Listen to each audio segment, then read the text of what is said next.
Hi, my name is Rohini, and I'm a rising junior at Prospect High School.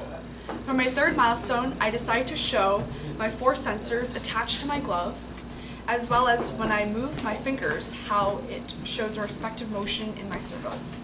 And I will demonstrate this right now.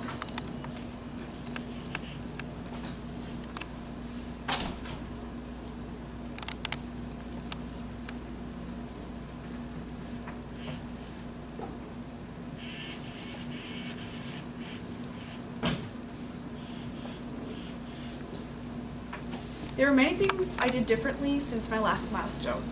In my last milestone, I had all of my circuits onto a breadboard.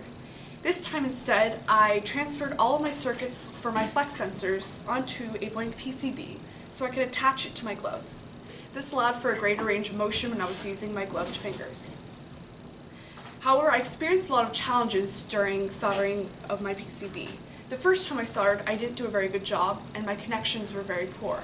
Therefore, when I tried to do my circuit, nothing would work. So instead, I had to make the decision to restart all of my soldering onto a new PCB. This took an entire day's worth of time, but it eventually paid off, and my circuit was able to work. However, once I connected my new PCB to my circuit, my first 3 servos were working, but the last one wasn't. I used a multimeter to test the voltage across different connections within my PCB, and I eventually determined that it was a problem with my power wire connection. Instead of immediately taking off this wire and soldering a new one, I decided to fix my solder joint. Eventually, this solved my problem, and all my servos were able to work smoothly.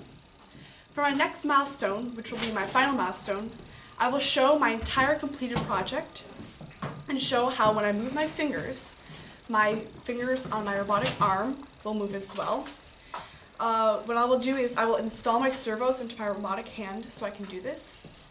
And I will also plan on cleaning up my wires so they aren't as messy as it is right now. Thank you.